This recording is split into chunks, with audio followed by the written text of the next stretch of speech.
আসসালামু আলাইকুম রহমতুল্লাহি ওয়া বারাকাতুহু। বাংলাদেশের রাজনৈতিক দলগুলোর মধ্যে বিশৃঙ্খলতার কিছু কারণ আমার মনে হয়েছে, আমি সেগুলোকে তুলে ধরার চেষ্টা করছি। আমার কাছে মনে হচ্ছে দলীয় বিশৃঙ্খলতার অন্যতম কারণ হচ্ছে যাদের বয়স হয়ে গেছে, অর্থাৎ নাতি নাতনি বড় হয়ে গেছে, তারা যুবদল যুবলীগ করে। যাদের বয়স ছেলে মেয়ে বড় হয়েছে তারা বিএনপি করে, আওয়ামী লীগ করে। এবং যাদের লেখাপড়া শেষ হয়েছে, লেখাপড়া শেষ করে চাকরি করে, তারা ছাত্রদল ছাত্রলীগ করে।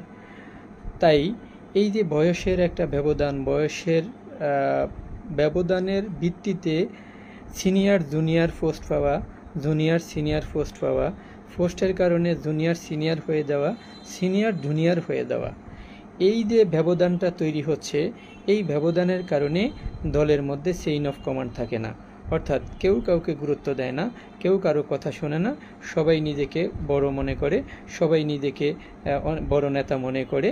আর এই বড় মনে করা, বড় নেতা হওয়া, এই পোস্ট পজিশনের কারণেই দলের মধ্যে বিশৃঙ্খলতার সৃষ্টি হয়, দলের চেইন অফ কমান্ড নষ্ট হয়, দলের ভারসাম্য নষ্ট হয়, দলের গ্রহণযোগ্যতা নষ্ট হয়।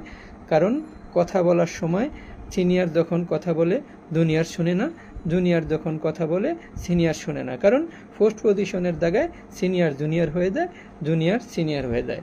এই যে পোস্ট পজিশন বন্টনের যেই একটা পার্থক্য বা একটা পদ্ধতি আছে, এই পদ্ধতি যদি পরিবর্তন না হয়, অর্থাৎ জুনিয়র সিনিয়র দেখে বিবেচনা করে যদি পোস্ট পজিশন বন্টন করা না হয়, তাহলে দলের ভারসাম্য কখনো ফিরে আসবে না, দল স্বাভাবিক অবস্থায় পরিচালিত হবে না এবং দেশের মানুষের কাছে গ্রহণযোগ্যতা অর্জন করতে পারবে না।